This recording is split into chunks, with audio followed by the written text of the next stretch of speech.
देखेंगे कि दोनों का व्यक्तित्व कैसा है और किस तरह से देश और देश के लोगों की तरक्की में इनका योगदान है। सबसे पहले हम बात करते हैं टाटा ग्रुप और रतन टाटा के बारे में। टाटा कंपनी 152 वर्ष से भी पुरानी है, जो देश की आजादी से लगभग 80 साल पहले शुरू हो गई थी। टाटा कंपनी का बिजनेस आज के समय में लगभग 160 से भी ज्यादा कंट्रियों में फैला हुआ है। वहीं रिलायंस इंडस्ट्रीज की शुरुआत आज से 40 वर्ष पहले धीरूभाई अंबानी ने 1966 में की थी। मतलब ये है टाटा ग्रुप के मुकाबले रिलायंस इंडस्ट्रीज काफी नई कंपनी है। मार्केट वैल्यू के हिसाब से रिलायंस इंडस्ट्रीज भारत की दूसरी सबसे बड़ी कंपनी है। रिलायंस इंडस्ट्रीज की total market value 200 billion US$ है, यानी कि तकरीबन 14 लाख करोड़ रुपए, और ये बजट हमारे रक्षा बजट से कई गुना बड़ा है। इस वक्त रिलायंस इंडस्ट्रीज लिमिटेड के 31 बिलियन मतलब कि 3 करोड़ 10 लाख से भी अधिक शेयर मौजूद है, और उसमें से भी 40% अभी मुकेश अंबानी के पास मौजूद है। उसी की वजह से मुकेश अंबानी भारत के ही नहीं बल्कि एशिया के नंबर 1 रिचेस्ट पर्सन है। 77.4 बिलियन यानी कि 5,75,000 करोड़ की कुल संपत्ति के साथ मुकेश अंबानी दुनिया के 5वें रिचेस्ट पर्सन है। वहीं हैरानी की बात ये लगेगी कि 160 बिलियन US$ यानी कि 11,12 करोड़ की टोटल मार्केट वैल्यू के साथ इस समय टाटा ग्रुप भारत की सबसे बड़ी कंपनी है। और उसमें भी इम्पोर्टेंट ये कि टाटा सन्स यानी कि रतन टाटा का शेयर 66.7% है। मतलब ये कि रतन टाटा की कंपनी भी बड़ी है और उनकी कंपनी में रतन टाटा के शेयर भी मुकेश अंबानी से 20% अधिक है। अगर हम 66.7% के मुताबिक हम रतन टाटा की टोटल वेल्थ कैलकुलेट करें तो इस समय रतन टाटा की नेटवर्थ 102 बिलियन से भी अधिक है, और उसके हिसाब से रतन टाटा इस समय दुनिया के दूसरे रिचेस्ट पर्सन है।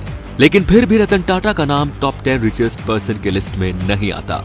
इसकी वजह यह है कि जो ये 66.7% शेयर रतन टाटा के ग्रुप में है, इसमें से 65% तो चैरिटी यानी कि ट्रस्ट के नाम कर दिए गए हैं, और इस तरह सर रतन टाटा के पास मात्र 1.7% शेयर ही बच जाते हैं।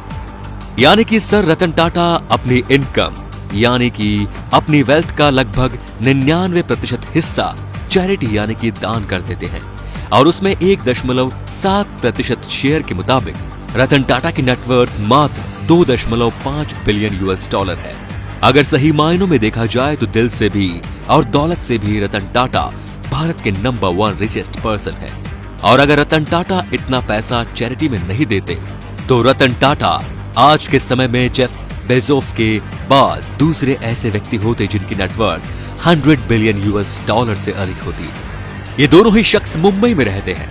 हालांकि मुकेश अंबानी दुनिया के सबसे महंगे घर एंटीलिया में रहते हैं, जिसकी कीमत 2 बिलियन US$ यानी कि 130,000 करोड़ रुपयों से अधिक है। वहीं सर रतन टाटा जिस घर में रहते हैं उसकी कीमत लगभग 150 करोड़ रुपए है, जो कि भारत के कई सेलिब्रिटीज के घर की कीमत से भी कम है।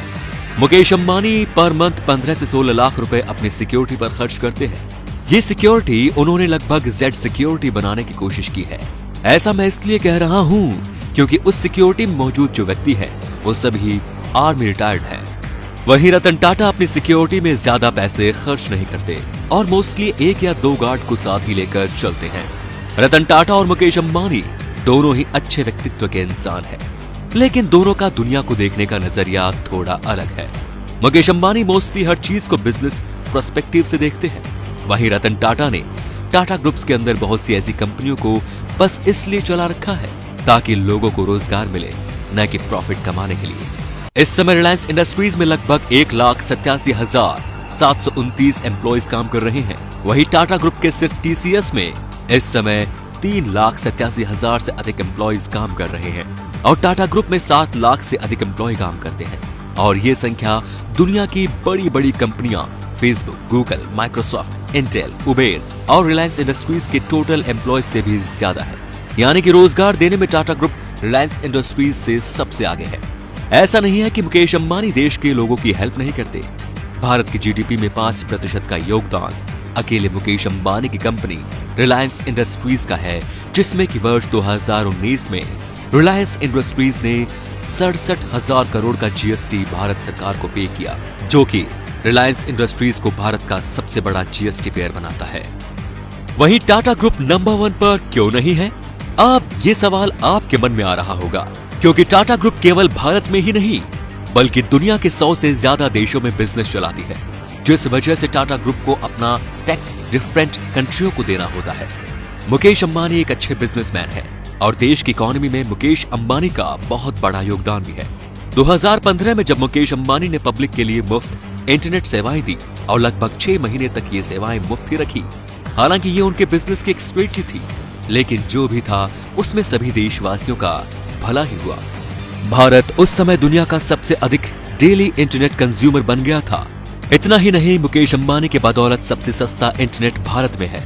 भारत में एवरेज 1 GB की कीमत लगभग 5 सेंट के करीब है और मैक्सिमम 26 सेंट, जो कि 4 रुपयों से 18 रुपयों के बीच है। वहीं यह कीमत किसी वक्त में 149 रुपयों तक हुआ करती थी और हमें इस चीज के लिए मुकेश अंबानी का शुक्रगुजार भी होना चाहिए कि उन्होंने भारत में इंटरनेट की कीमतें इतनी कम की। टाटा की टीसीएस कंपनी भारत की सबसे बड़ी आईटी सर्विस कंपनी है, जिसका रेवेन्यू 100 बिलियन US$ से अधिक है। वहीं रतन टाटा सिर्फ बिजनेस पर्सपेक्टिव से नहीं सोचते। यही बात है कि रतन टाटा चाहते थे कि भारत में ही भारत के लोगों के लिए एक अफोर्डेबल कार बनाना। पहले के टाइम में क्या होता था कि भारत में जितनी भी कार बनती थी वो पूरी तरह से भारतीय नहीं होती थी, या तो इंजन किसी और देश से इंपोर्ट करवाना पड़ता था या कोई और पार्ट उसकी किसी विदेशी कंपनी से मंगवाने पड़ते थे। फिर रतन टाटा ने फैसला किया कि वो पूर्ण स्वदेशी भारत में मैन्युफैक्चर कार ही लोगों को मुहैया करवाएंगे। 1998 में टाटा मोटर्स ने इंडिका कार लॉन्च की, लेकिन ये कार उतनी ज्यादा पॉपुलर नहीं हुई थी और टाटा मैन्युफैक्चरिंग कंपनी लॉस में जाने लगी और अपनी कार मैन्युफैक्चरिंग कंपनी पर ध्यान देने लग गए। धीरे धीरे जब समय बदला, जब वर्ष 2008 में फोर्ड कंपनी की जगुआर और लैंड रोवर कंपनी घाटे में चल रही थी, इन दोनों कंपनियों को खरीदने के लिए दुनिया की कोई भी कंपनी तैयार नहीं थी।